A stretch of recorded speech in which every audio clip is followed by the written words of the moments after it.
Great. Thank you very much to everyone for coming to this online panel discussion, The New Asbestos Studies, Future Directions for the Study of Asbestos and Asbestos-Related Diseases in the Humanities and Social Sciences. Our aim today will be to consider the recent trends for work in asbestos or on asbestos in the humanities, arts, and social sciences, and it gives me great pleasure to introduce scholars who I think are producing some of the most interesting and dynamic work on the impact and legacies of asbestos, that naturally occurring mineral fiber that once promised to free the world of fears about fire and is now rightly linked to such debilitating deadly illnesses as asbestosis, mesothelioma, and lung cancer. At an event some 18 months ago, one of our panel members, John Trimber, wondered aloud whether perhaps we are seeing a new asbestos studies emerge, presaged by the work of Linda Waldman and Lundy Braun. Such work has, without abandoning the strong moral leanings of earlier studies, drawn on community engagement, ethnographic methods, participatory responses, and science and technology studies to nuanced questions of blame, responsibility, to center the people living with histories of exposure and to emphasize the more complicated relationships that exist in a wider asbestos ecology. And really, this seminar is an opportunity to reflect on what John asked in that moment, whether there is in fact a new asbestos studies, whether such work has emerged and what some of this work is or what it will become. So what we've done is we've asked speakers to speak for 5 to 10 minutes to this prompt, which they've been invited to interpret in the way that they will.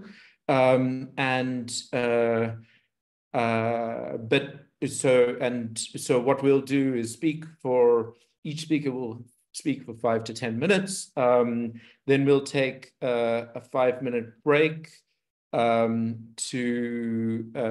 give our captioner a chance to have a rest. Then we'll go into a Q&A session, and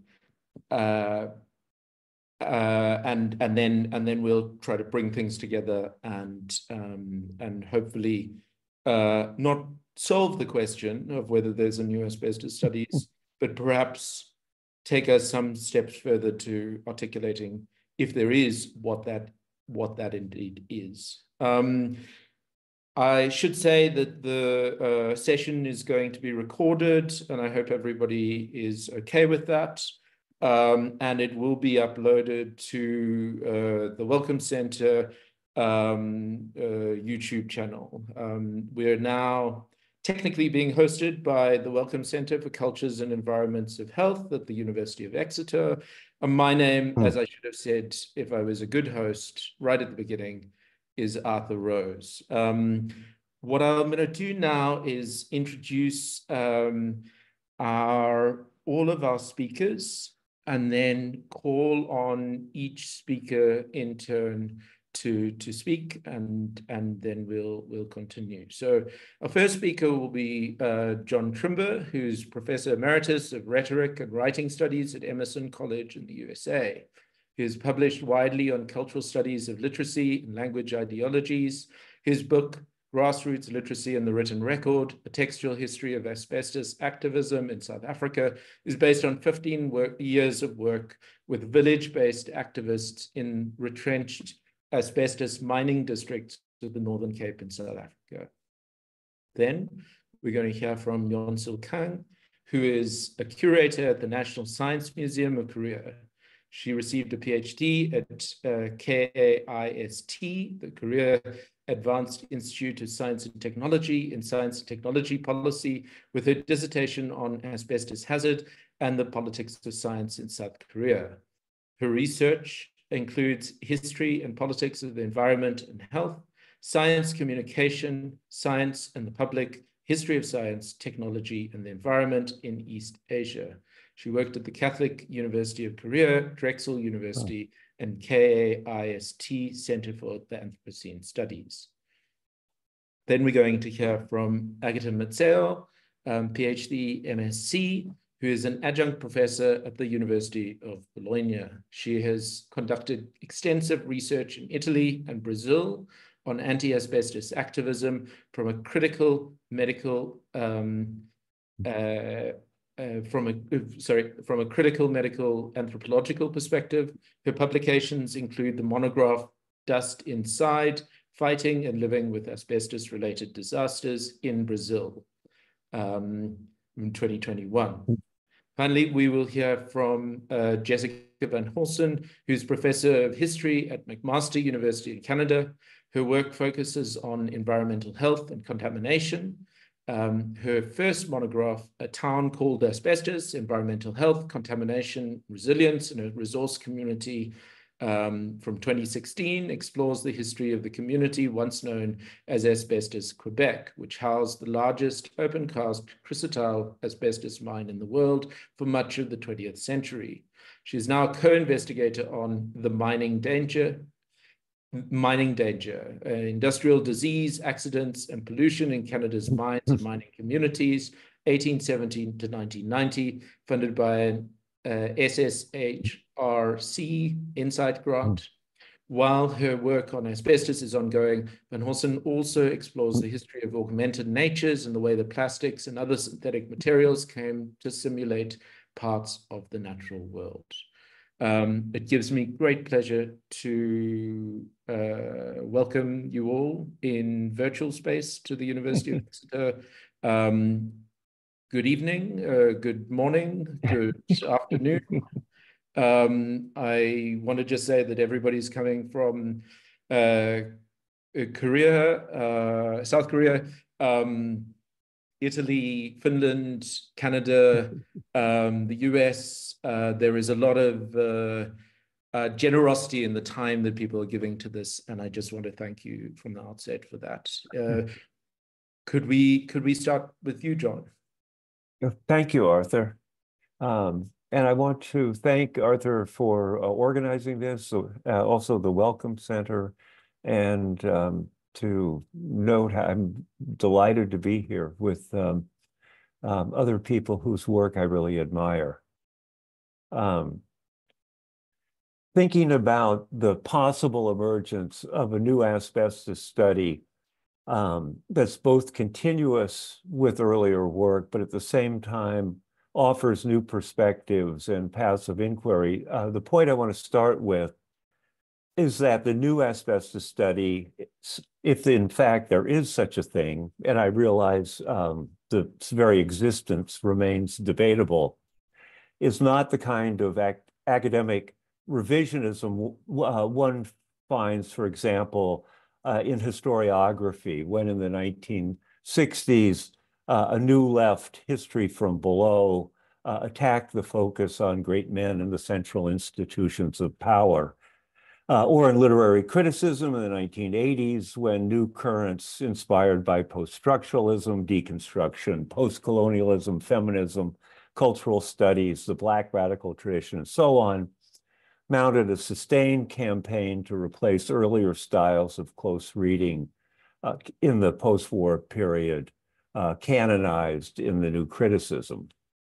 So seems to me that new asbestos studies, in contrast, does not emerge from a radical break with the sensibilities and social allegiances of earlier work, such as the journalistic exposés of writers like David Brodeur in Outrageous Misconduct and Laurie Flynn in Studded with Diamonds Paved with Gold, or the establishment of the International Ban Asbestos Secretariat by Laurie Kazan Allen as a clearinghouse of information for asbestos activists, the scientific papers of Wagner, Sleggs, and Marchand, Irving, Selikoff, Johnny Myers, and many others that linked asbestos exposures in the workplace and the environment to asbestosis, lung cancer, and mesothelioma. The histories of the asbestos industry by Jock McCullough and Jeffrey Tweedale. I think it's fair to say that this journalistic, biomedical, and historical work was meant to bring the hidden to light, to reveal the risks the asbestos industry had kept secret or claimed to be able to control through safe use technologies. This work, in effect, transformed asbestos from the post-war miracle fiber into a killer dust. Its goals were to raise public consciousness, to ban asbestos, and to hold the asbestos companies accountable for the disease and environmental contamination they had caused. This work was often tied directly or indirectly to legal cases, whether as a matter of scholarly sources, such as the documents from the asbestos giant Turner and Newell that was released in the discovery of the case Chase Manhattan Bank brought against the company that Jeffrey Tweedale drew on in Magic Mineral to killer dust. There's instances where scientists, physicians, engineers, and historians served as expert witnesses, such as in the legal case Richard Spoor brought across against the South African mining company Gencor, and in many compensation cases in the US and elsewhere. In many respects, Barry Castleman's Asbestos Medical and Legal Aspects, which was designed as a reference work for attorneys, is emblematic of this stage of asbestos studies, going through 5 editions starting in 1984. My view is that if there is a new asbestos study, it operates in solidarity with this earlier work, for there can be no question that asbestos remains relevant as a medico-legal object, that despite the successes of the global ban asbestos movement, the production and or use of asbestos continues in China, Russia, Kazakhstan, India, and elsewhere. Mines and tailing dumps where asbestos has been banned remain unrehabilitated. Asbestos is a ubiquitous presence in the built environment, and 250,000 people die every year from asbestos-related disease. If there is such a thing as new asbestos studies, its relation to the exposés that preceded it is additive rather than polemical or revisionist, announcing not a break, but a shift in attention and tellingly in registers of writing. What I mean here is that even where it's banned, asbestos can't go away. For on geological grounds, it's unending and inextinguishable.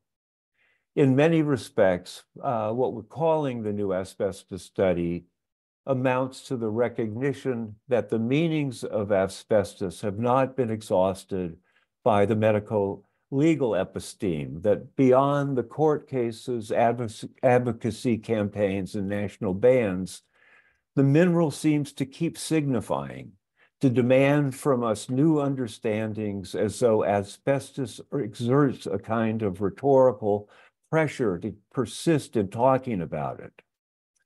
If there is a new asbestos study, it's not programmatic or doctrinaire. Rather, it's often a matter of shift in focus, as in the close-up intimacy of the ethnographic portraits in Agata Museo's Dust Inside, of how workers at an Ethernet factory in Osasco, Brazil, and their relatives dealt with the sufferings of asbestos-related disease through what she calls the paths to care of engaged action. In another recent work, a shift of focus occurs as Yusel Kang expands on the widely recognized transnational character of the asbestos industry by emphasizing not just the historic cross-hemispheric ties of mines, factories, and corporate offices, but the mobility of the industry and the movement of things, people, and knowledge as hazardous enterprises such as asbestos and pesticides have a history of relocating to so-called pollution havens. In a final example of a historical study, there's a notable shift of focus in Jessica Van Horsen's A Town Called Asbestos that I believe transcends the villainous company suffering victims motif of some of the earlier literature of expose. not by exonerating, which were indeed evil companies, but by exploring the complex and often contradictory relations between workers, the land, and John Mansville's Jeffrey Mine in Asbestos, Canada, raising questions about how and why workers both mounted a historic strike against the mining company in 1949, and yet felt a powerful commitment to the mine, minimizing at times its health risks to preserve its operation for the sake of community survival. If I had more time, I could look at how Hannah LaRue uses the notion of circulation in her essay on the International Asbestos Cement Review, or how Sasha Litvintseva explores how what she calls the toxic hapticity of asbestos dissolves conventional boundaries between inside and outside, the human and the non-human. But in the brief time I have remaining, I want to emphasize as a critical shift in attention the focus on contradiction and complexity found in a town called Asbestos, and how these notions inform Arthur Rose's book, Asbestos, the Last Modernist Object. At the risk of oversimplifying one of the key points, Arthur adds to our understanding of asbestos as an object of attention is his emphasis on its basic indeterminacy. What makes his work a prime example of what a new asbestos study is or might be is his sense that the issue is not just to trace historically how, to use the terms of Jeffrey Tweedale's book, asbestos, the magic mineral, has been recoded in technoscientific and popular understanding as killer dust, but also to look more closely at the allure of asbestos itself and its range of signification, to recognize its epistemic status as an entelogy. In Arthur's word, a strange, wondrous, terrible material, double-sided, like Plato's pharmakon in the Phaedrus, simultaneously a remedy and a toxin, magic mineral and killer dust, a paradox of utility and danger. What's important to recognize, I think, is that this new work on asbestos shares the moral outrage of the prior generation and its deep sense of solidarity with the victims of the asbestos industry and the anti-asbestos activists seeking justice. What it makes available, I believe, are new conceptual frameworks and a heightened appreciation of complexity and contradiction in the study of asbestos. Thank you so much, John.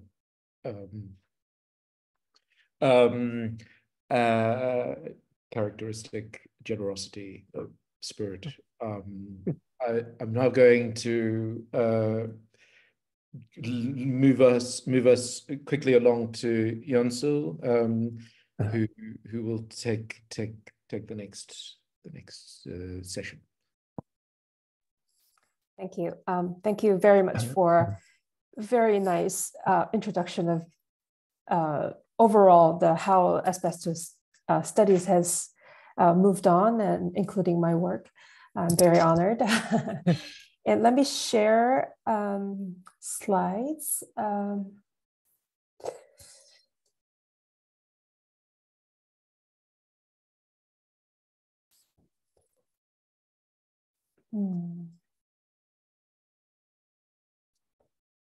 All right, do you see the slide?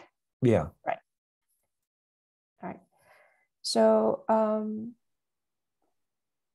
let me just try to. All right, that's much better. Let me start by introducing. So I wasn't really sure how this roundtable was going to happening, so I just prepared. I didn't have much. I'm not in a position to, I think, to summarize what's going on in asbestos studies in general. So I just prepared what I studied so far and what I learned through that journey. Let me just, I'm sorry, I'm just trying to move some windows. All right, never mind. So my name is Jensa Kang, and I my dissertation, as it was introduced, is titled as Asbestos Activism and Environmental Health Policy in South Korea, a study of knowledge production about hazard and compensation regime. So I'm largely based on science and technology policy, STS and science and technology policy.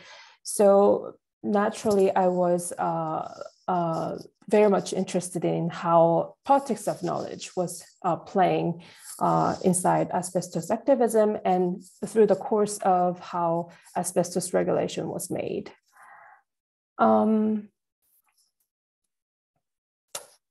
My apologies, I'll have to stop sharing just briefly.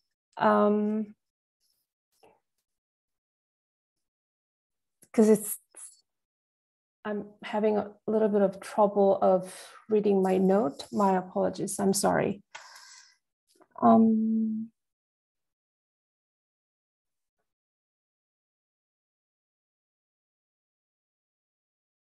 Would it work to send me your slides, and then in the meantime, Agata, maybe you can go, and then you can just say next, and I'll press next as you go through the slides. Yeah, why don't we try that? I'll just quickly. I'm so sorry. Oh, no, that's okay. I used to host a radio show which I called Technical Difficulties, in which, because the machinery of the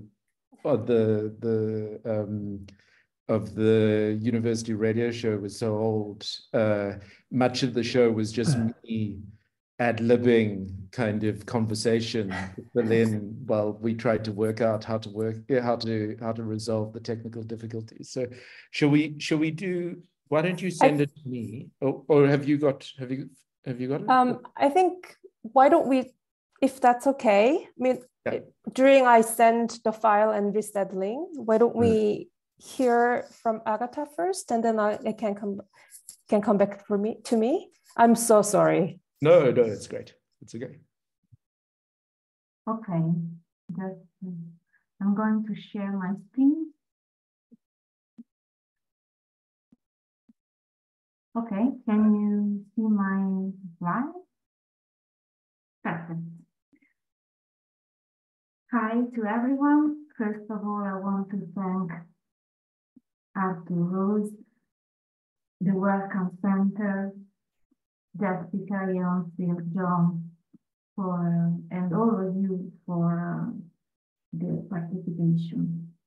I'm a medical anthropologist, and today I'm going to share with you some thoughts about what I learned with the anti-asbestos activists while doing a long-term and multi-sided ethnography.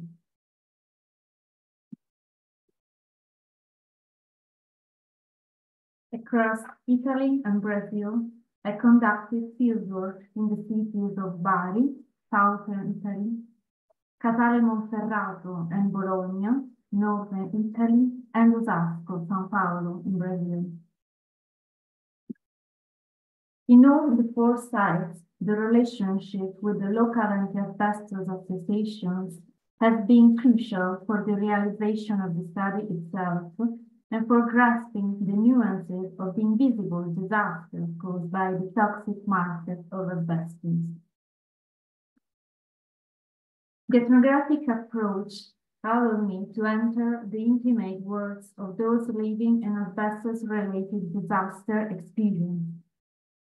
I consider the experiences of asbestos-related disease, exposure, and grief all as though distinct experience of disaster. Throughout the years, I engaged with communities of workers and citizens who had mobilized to make asbestos-related disasters visible and who played an active role in the vision-making and knowledge production processes about issues concerning their lives. They had undertaken practices of grassroots activism in the name of social justice, and I read those practices as practices of care for suffering that was as social as individual.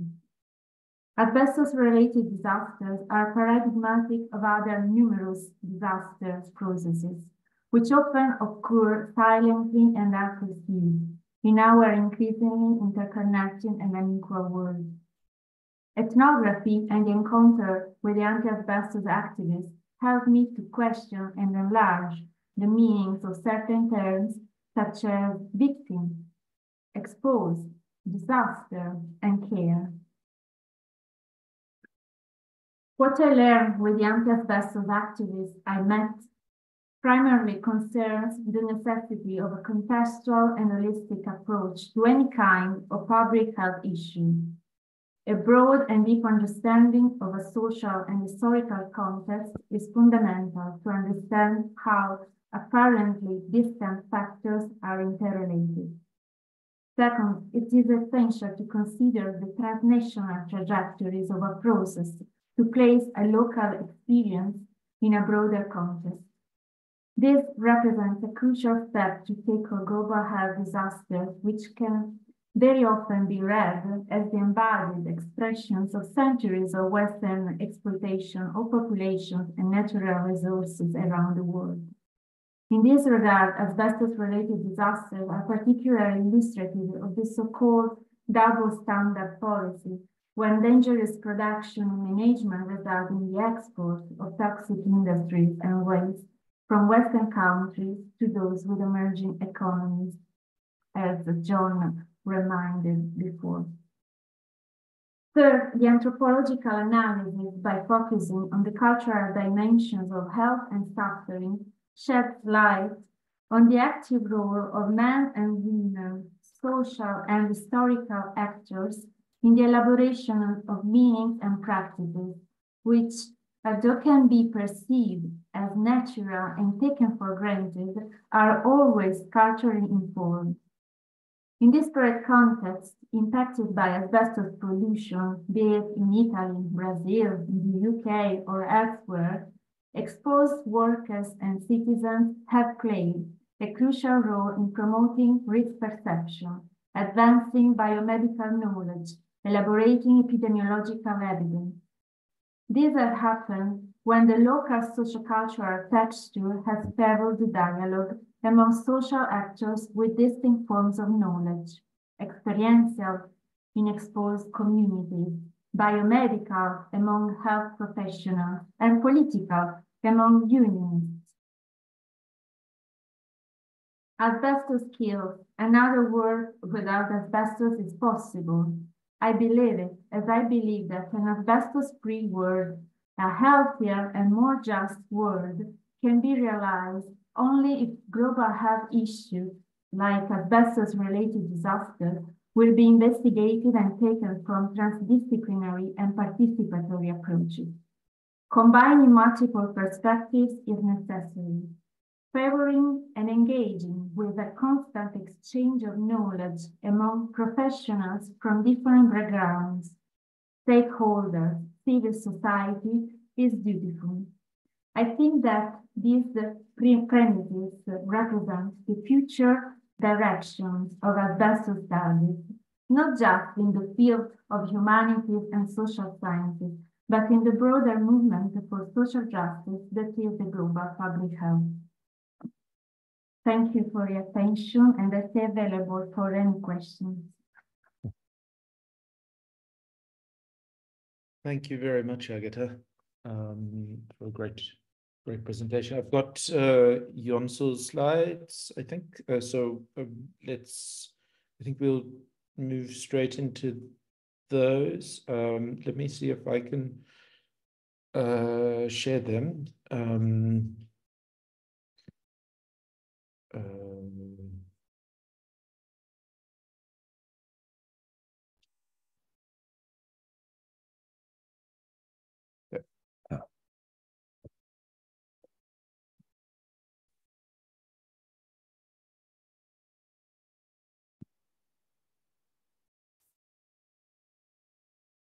Do you hear me okay? Yeah. All right. Great. So let me, my sincere apologies with the inconvenience.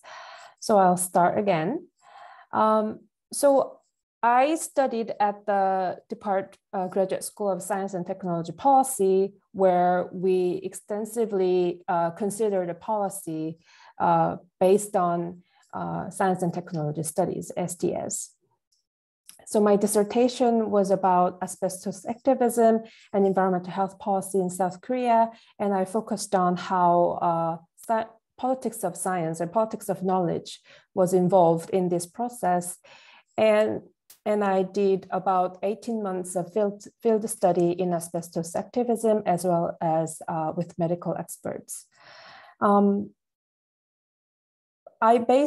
This research was mainly based on STS literature, but I read history of science, history of environment, and history of medicine, and some of the medical anthropologist work. And in this work, I wanted to, the time frame of this work is the story begins in 2007, when one former workers of asbestos factories was recognized as work-related after years of lawsuit against the company. So you can tell this work is fairly contemporary. And just to give you a little bit of insight of how significant it is in South Korea, official recognition of environmental asbestos victim, according to the most updated statistics, is more than 7,600 people. Next slide, please. So I think my dissertation is essentially asking this question: what kinds of uncertainties does the science of asbestos create in law and regulation and policy? I think my dissertation shows very well how a hazard that have been studied so much globally and for a very long time by many people generates all sorts of uncertainties in law and regulation and policy realm.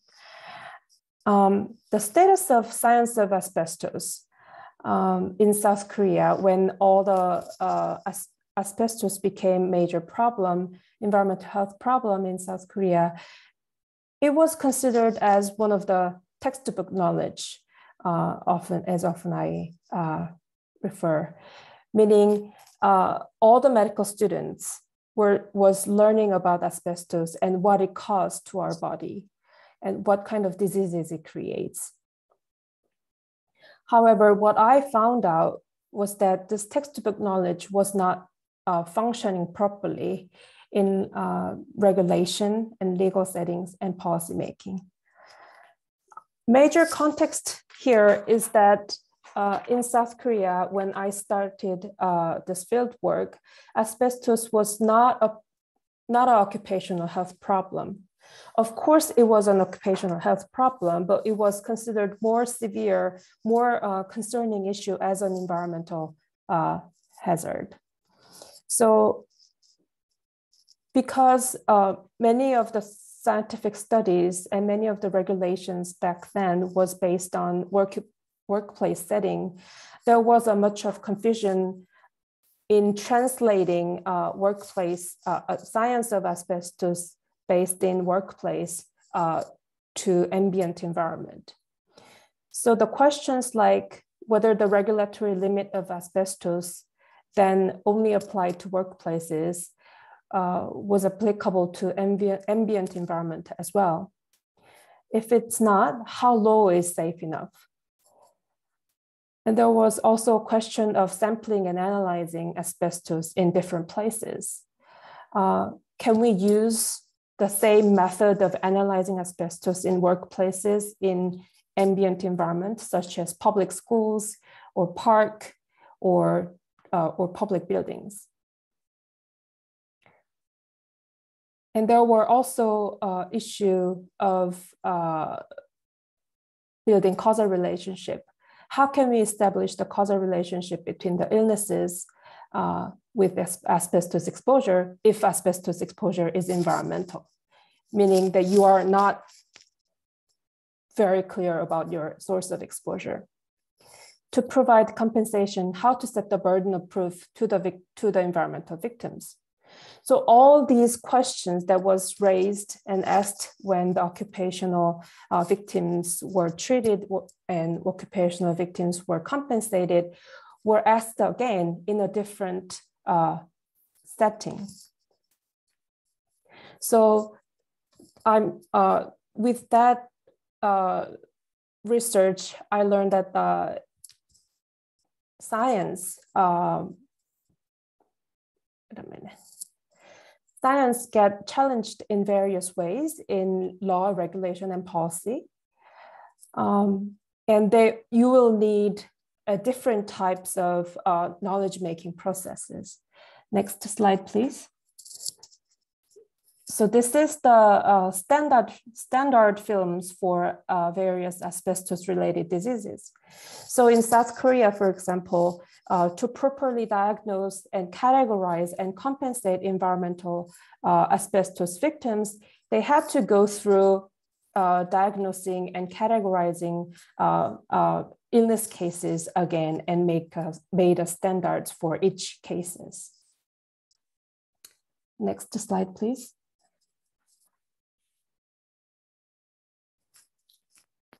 And the reason why asbestos case is meaningful in South Korea is because it provided a model for other environmental disaster cases. So asbestos regulation and compensation policies for environmental asbestos victims was first of its kind, and it has established a policy and legal model for South Korea. So from this case, people were learning, people were asking questions such as, what is environmental exposure and environmental disaster, and how do we have to define it? And how to define environmental disaster in legal and policy terms, and how to diagnose, categorize illnesses caused by environmental exposures, and how to provide compensation for those environmental hazard exposure victims. And most importantly, it raised the question about how should a society structure a responsibility for environmental exposure or environmental disaster cases. Next slide, please. So this is the photo of taken during the street protest asking for legal justice for the humidifier disinfectant disaster. It is an ongoing disaster caused by chemical exposure. Humidifier disinfectant is a chemical that kills germs inside your humidifier water. And it caused severe and very acute lung diseases, especially among infants and mothers who often slept together. So the reason why I'm talking about this particular case is that asbestos case and legal frame for solving asbestos problem was served very key role in resolving this humidifier disinfectant disaster in South Korea. So I'm trying to here and to emphasize the reason why studying asbestos is meaningful, because it provides proper models for other environmental exposure cases that is increasing. Next slide, please. And last point that I would like to discuss is what John kindly mentioned as well, is transnational or global aspect of asbestos. Next slide, please. Yes, this is the outline of my recently published article on asbestos. And this paper traces the history of asbestos from 1938 to 1993. This is the period when asbestos was mined and extensively used for industry and construction and many others, but not officially recognized its health impact. What I was trying to emphasize in this history, about 60-year history of asbestos, is the continuity in different historical phases. So roughly, the first section is considered in South Korean history is Japanese occupational era. And in the 50s, South Korea was under US military ruling just before the Korean War. And the 1970s were considered as a developmental phase. The continuity, what I found in these phases is that both domestic and international political economies were deeply involved in shaping asbestos landscape in South Korea. So what I wanted to emphasize is that those close tie between transnational aspects. I'll stop here. I have a few photos, but I'll just stop here. Thank you. Yeah.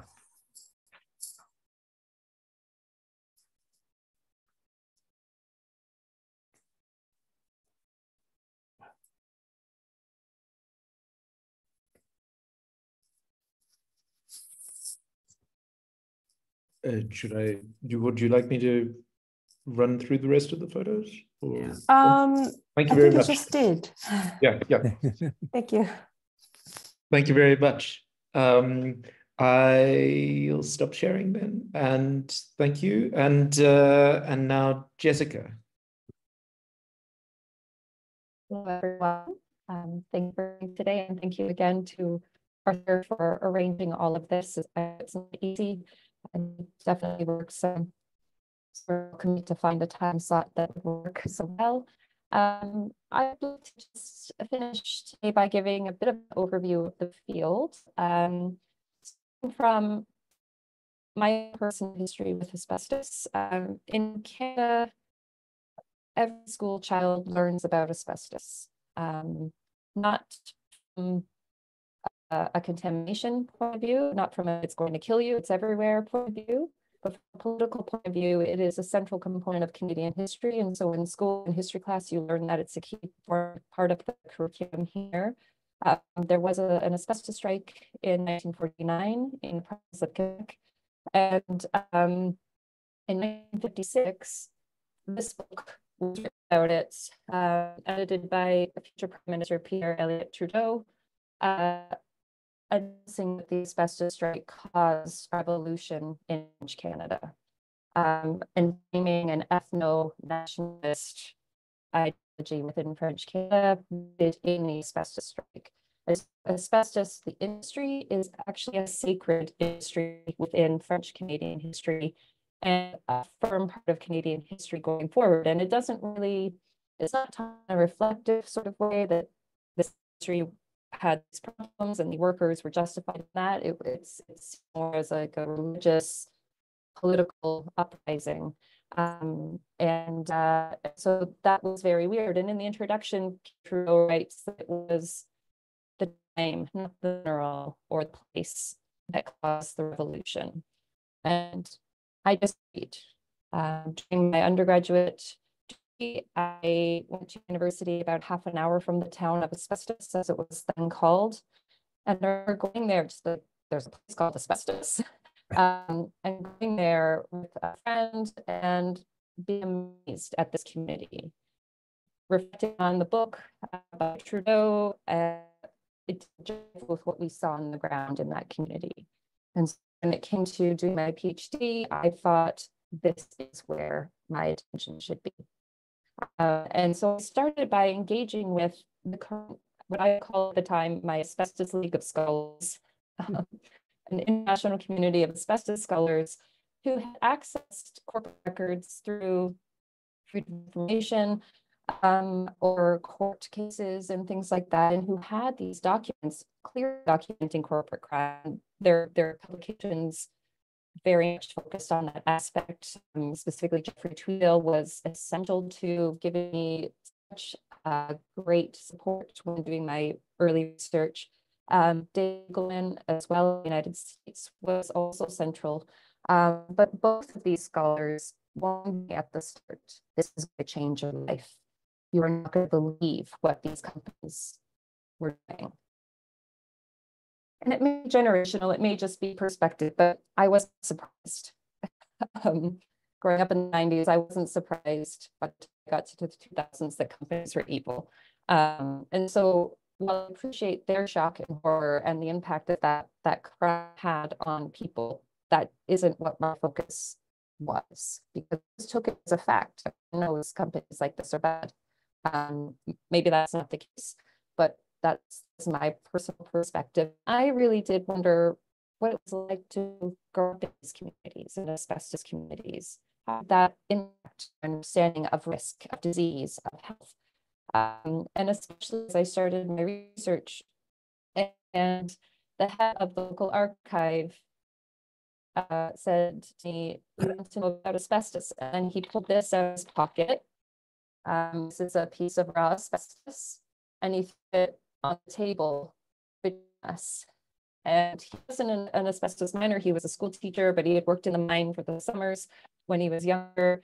You do just walk around with asbestos in your pocket. He said, this is asbestos, this is what you need to know. And so to follow the mineral rather than the corporations was immediately implanted in my head. And also follow this idea of understanding the risk of a piece of asbestos in your pocket as a normal thing to do. It wasn't in a container at the time. And so I thought it was a fascinating place to go into new direction for asbestos studies, to focus on local communities, local understandings of risk, health, industry. And while the crime is there, and I don't hide it or dismiss it, they've had their time. And this population hadn't, in my understanding.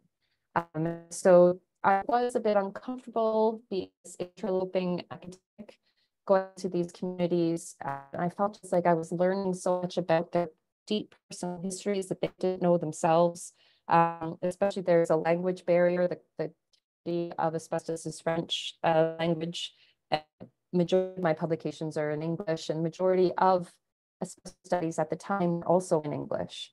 And so this we'll see as an issue. And so I did things like my dissertation into a graphic novel that was available in both English and French, accessible for free online. I would do outreach activities with those communities who are very sensitive about their history. They have been called murderers in the past.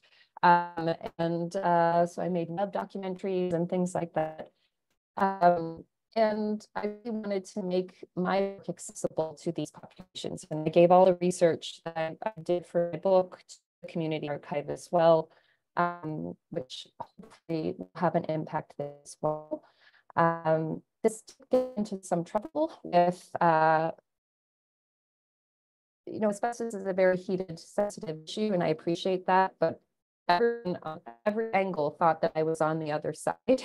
Asbestos activists, focusing on corporate crime, I was saying the corporations weren't too bad. Asbestos workers were saying, why are you talking about our feelings? And we're talking about our work and masculinity. And I think it's probably an indication of a good study to everyone in the room, maybe. I'm not sure.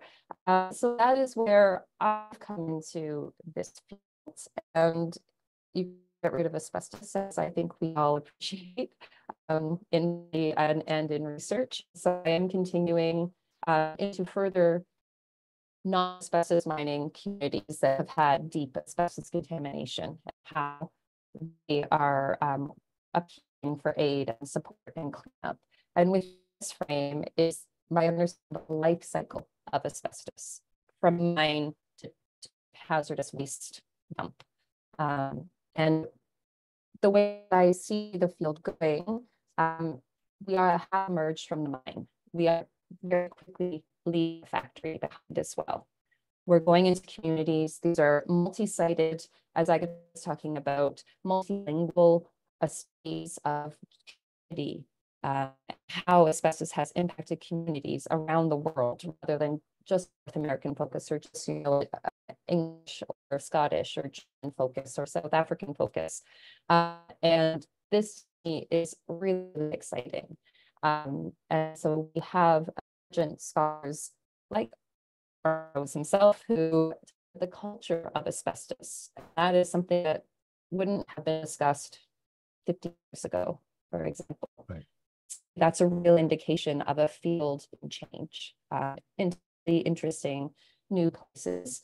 And of course, the mineral remains central to everyone's focus, but I find this kind of completion of kind of a life cycle of a toxic mineral is worthwhile tracking. I think it can give us real understandings about reconciliation, mediation, healing, policy making.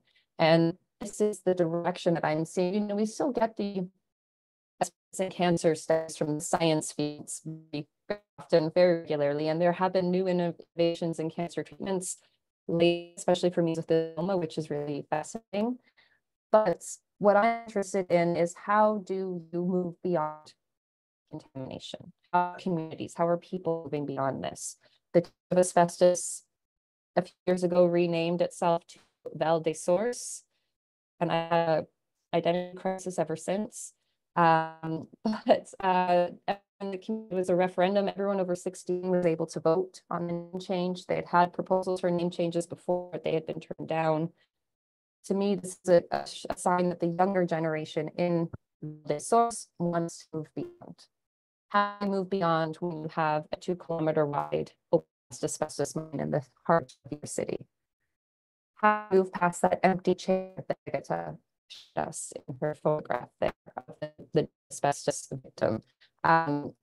These questions and their multifaceted answers will tell us much about the fuller life cycle of asbestos, and for new methods for looking at other environmental contaminants that are central to everyday life.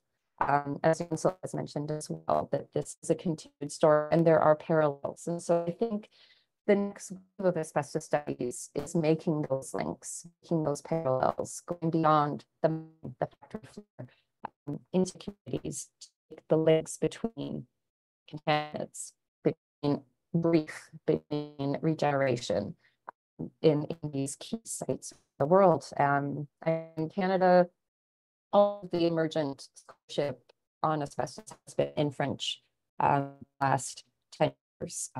And it's a really good sign of this breaking free of that traditional model, which I think is really exciting and it gives us new perspectives too. So I'm very much looking forward to where the field goes and part of it as well. Thank you for listening to me.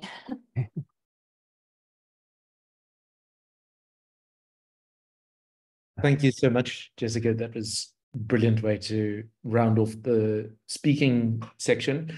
We need to give our super caption a break. So what we do in center seminars is we now generally turn off our cameras, go and get a cup of tea or something, and we'll be back at sort of 1 minute, 2 minutes after the hour, if that's okay. Okay. Yeah. Thank you.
Maria, are you okay for us to start up again? Great. So thank you. When everybody's got their cameras back on, just thank everyone for such great papers and for responding so generously to what I admit was quite a loose and vague prompt. I think again it showed just how wonderful the work that you're doing is, that in fact it can take a loose and vague prompt and turn it into something characteristically brilliant. Rather than try to sweep everybody's talks together, I think what I might do is open it up for questions, because I know that there are certain people. Jessica's going to have to leave in sort of 10 minutes. And so there are definitely people who've got questions in the audience. I know. So I might open it up for questions. And if nobody jumps, then I'll try to ask a few myself. Does anybody have any questions?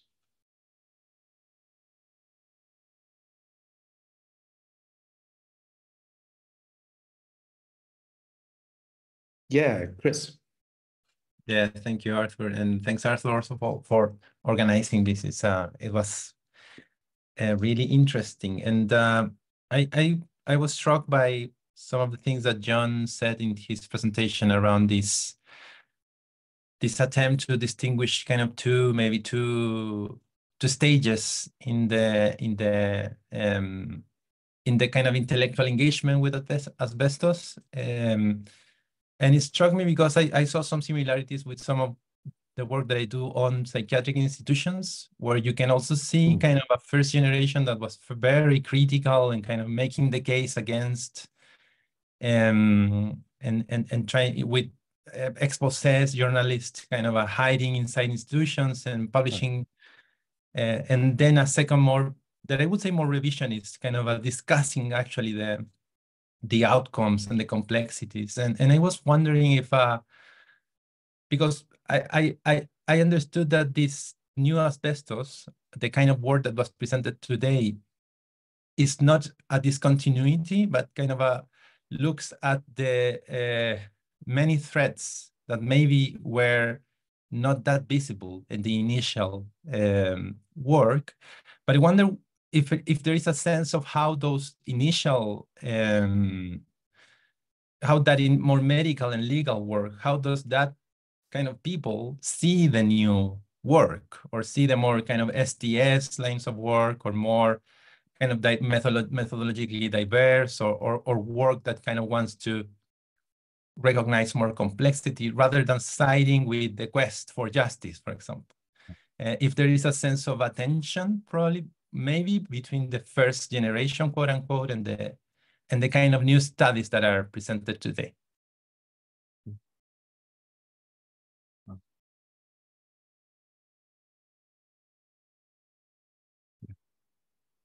You want to go first, John? And yeah, no, I think that's a very good question. And I think raises the larger question of what does the humanities, which is in the US and elsewhere, is really on the defensive in university settings, and in many universities being downsized dramatically. And so I think the question of, what contribution does the humanities, STS studies, humanities slash the kind of more interpretive social sciences, have to offer to policymakers, to people in the scientific biomedical world. I mean, there's a real status of knowledge issue here, I think. I'm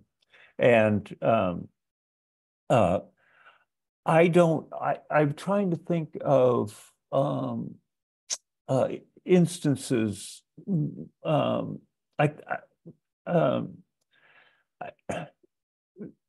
I think my experience in South Africa is that what worked. I mean, the way that those connections were made, but this was really back in the 90s, were with particularly with kind of committed physicians who were working with unions as the asbestos mines were closing. And there was a lot of reciprocity across lines there between shop stewards and physicians who were doing medical exams on retrenched workers around compensation cases. And I think it was very, kind of impressive moment, but it was a moment. And it was not institutionalized and it's gone. I think it's important to recognize that kind of moment. But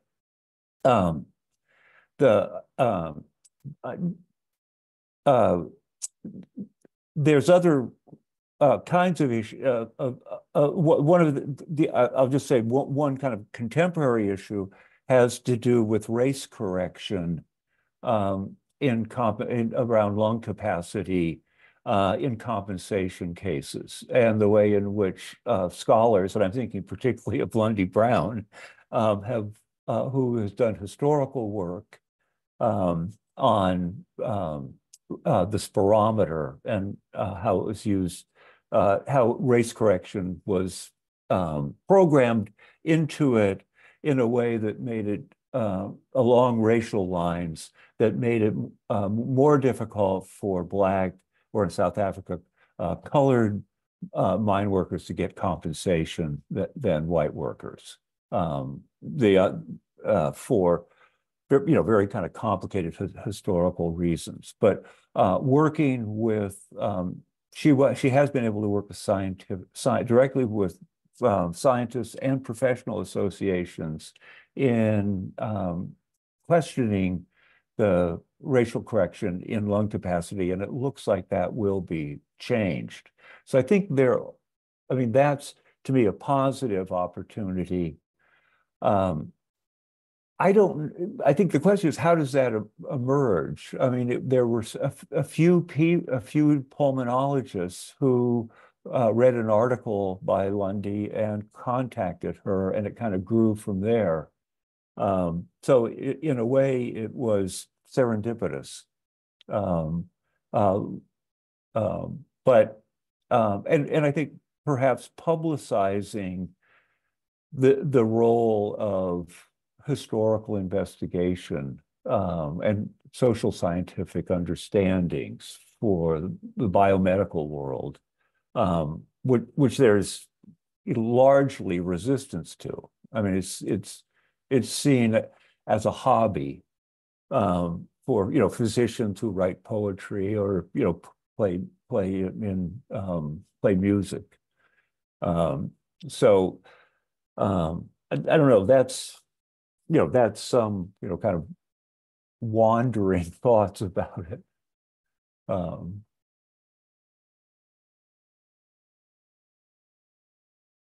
wonder if Jessica, you might want to say, riff on. I mean, I can imagine that we think that maybe you want to talk about. You could maybe talk about shop stewards and how there may be comparable site situations between the work that you were doing. I think you mentioned that you were also working with the shop stewards and the unions, whether there were kind of questions that Jonsil might come in on, questions of policy about what John was saying, but I'm also aware that we've got to say goodbye to Jessica in a minute.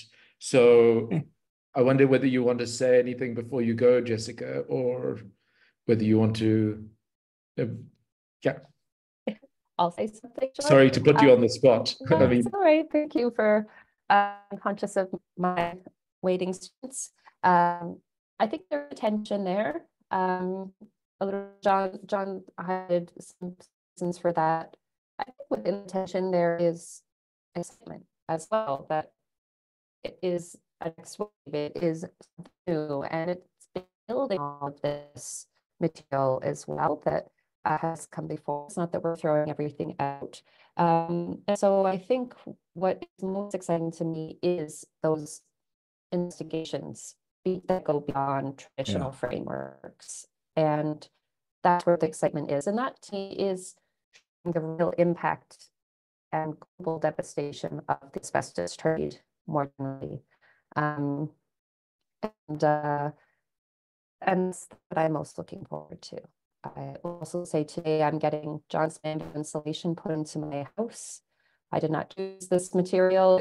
Our contractors chose it, and it makes me very uncomfortable. I started talking to them about stolen lungs and lung cancer and covert crime, and they're hearing it.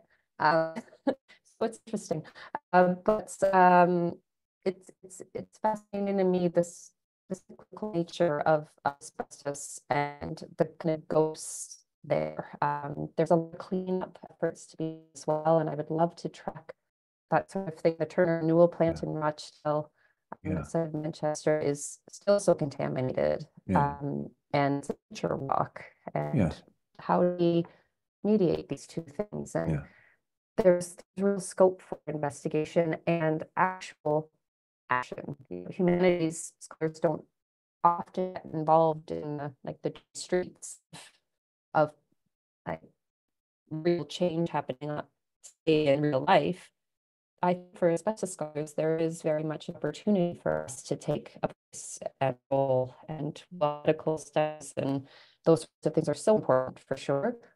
Is the quantitative contextualization that these STS scholars can offer, and I think there's a real value in that going forward. Thanks so much, and thank you very much for joining us. I mean, thank you for coming. I'm off to lecture. Everyone. Take care. Do you, Agatha or Jonsel, do you want to take up any of these? I can add something, and I want to reiterate that one of the most important things that I learned with anti-asbestos activists is the crucial role of the dialogue, of the exchange among different perspectives, different social actors.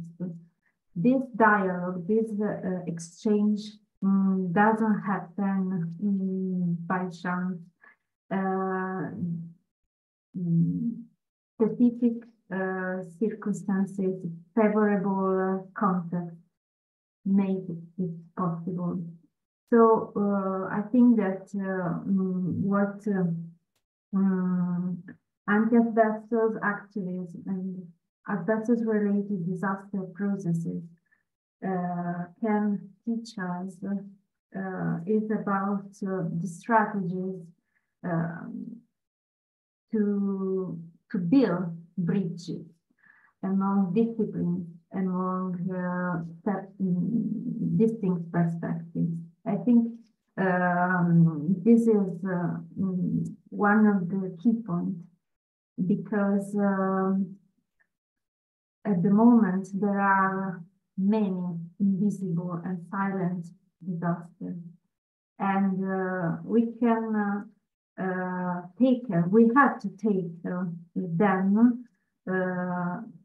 based on what we learned from the past, from our habits, from what it happened in the past. So, for instance, based on my experience, my humble and limited experience, I'm trying to collaborate with epidemiologists, with civil engineers, with activists, of course. Try to even translate, negotiate with other professionals who have different backgrounds from mine. The meanings of what we mean as care as disaster is not easy, not at all. I know, but we should try to make the effort to negotiate what we mean, because, and I think anthropology can give its contribution on this field, because anthropology as a discipline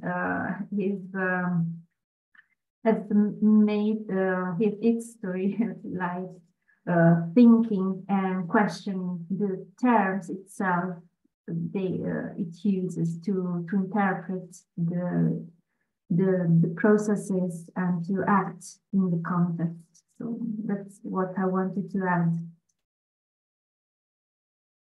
Brilliant. That's great. Janssen, do you want to say? Just very briefly. So I've been, after receiving Arthur's sort of questions, I've been keep thinking whether more like traditional approach of expose kind of style of studies have lost value. I've kept asking that question to myself, and listening to other presenters today and thinking about my own work, I think I'm on the most traditional side of study in a sense that I'm still caught up with questions of how to socially structure a responsibility. I mean, structuring responsibility meaning how to socially ask the question of responsibility. That's still the question that I'm pretty much caught up with. And when it comes to asbestos, it became very complicated. You know, in Canada, Johnson and Manville, those big companies, we know who they are. But in South Korea, often asbestos manufacturers were very small scale. Yeah. They are pretty much non-existent today, and you can't really trace their trace the companies. So the only trace I made was that the first asbestos factory in South Korea was located in a certain city, and then those who after Japanese moved away from Korea, those Koreans who received those property by the U.S. military government was using the exact same factory to manufacture more asbestos products. So what I'm trying to say is that to answer to your Arthur's earlier question, I think more traditional concerning medical aspects, legal aspects, activist aspects of asbestos studies still has some value in actually resolving the problems. And I do believe that anthropological studies and how to engage in more dialogues with how the people's stories reveal our relationship with mineral and sense of time when it comes to asbestos is important, but how those dialogues can reveal to us about the minerals time scale, such things like that has very much value that can brought by this new kind of study. But I do think that should be anchored onto that more traditional study of legal aspects, political aspect, and medical aspect of asbestos. Yeah, I mean, that's exactly, I would I completely agree. I mean, it's really interesting how, because the word that I was thinking of, Agatha, when you were talking is trust, and what the role trust has played in a continuous development of these alliances that, as John has said, have often been contingent, historically situated, and all too ephemeral in the sense that they often last for the length of life of individuals. They seldom move into a state of institutionality, but that what allows for a certain institutionalization of trust is precisely this ability, as Jonsel has put it really well, of keeping to a kind of larger political social necessity that needs to understand not that we're talking about different stages of development in a kind of the simultaneity of the non-synchronous, this idea that everybody's at different points in their development, but that nevertheless, where different countries are in their legal frameworks for responding to asbestos, and where we are in terms of what we need to bring to partners working on asbestos in different socio-political institutions that often are, they're not bounded by the nation state, but often are nevertheless most easily determined by the institutions of the nation state, that those structures are exactly the forms of, I guess, not just that we trust each other, develop relations of trust, but that they are also the requirements of care that we have to write. I guess this is maybe where, questions of writing, how you write scholarship, the questions of how you write a scholarship that is sensitive to the desire to excavate a more complex history while not producing work that is usable by detractors from that history. I don't know if that makes sense to, that is almost what I see as an energizing principle for the work of the panelists, that it's all work that is done acutely aware of the needs of the communities that you're working with, the trust relationships that you built, but also that that specificity is not doesn't exist in a vacuum from the ways that work may determine other sites that have less developed legal frameworks for compensation, etc. I don't know how you would respond to that as a sort of also allowing that maybe people want to ask questions, and I shouldn't just exercise chair's privilege and determine the conversation.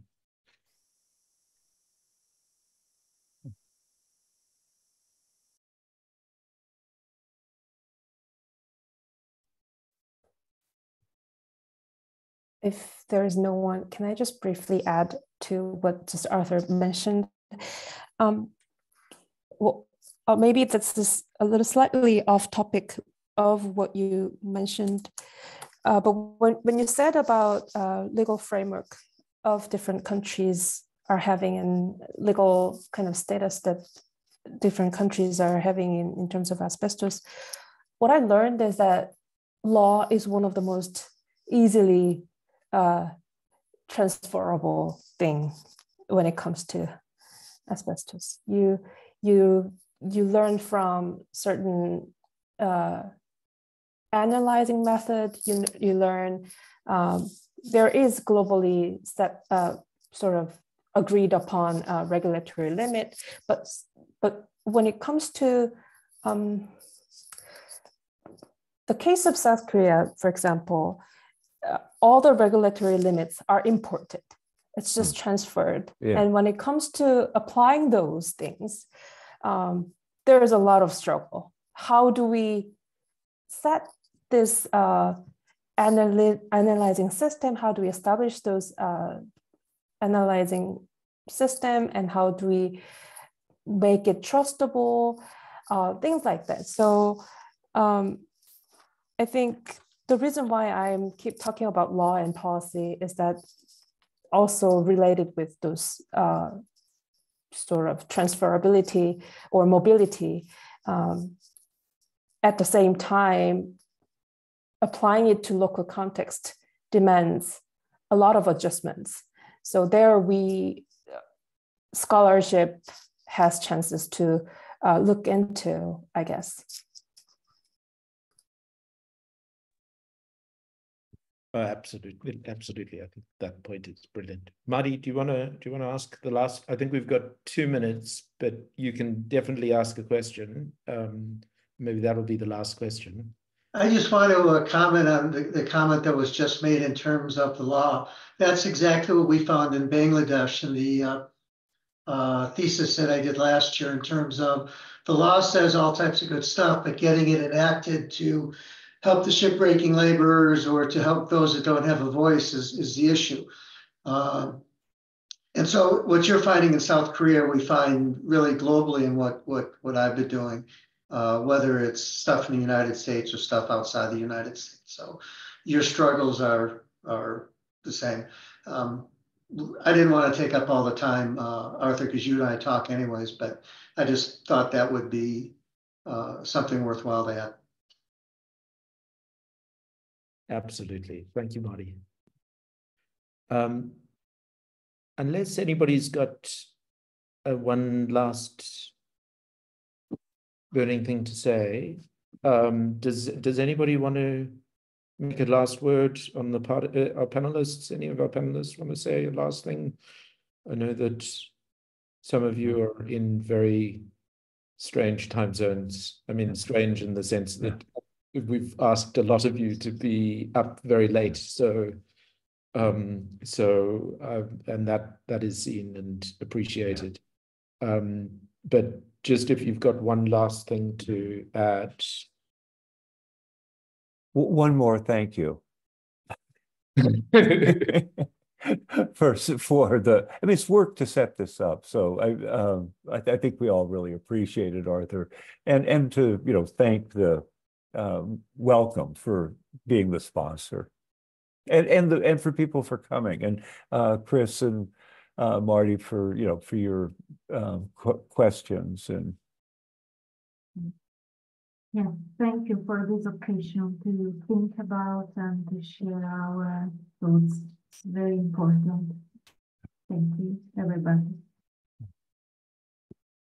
Yeah, thank you very much to everyone for coming.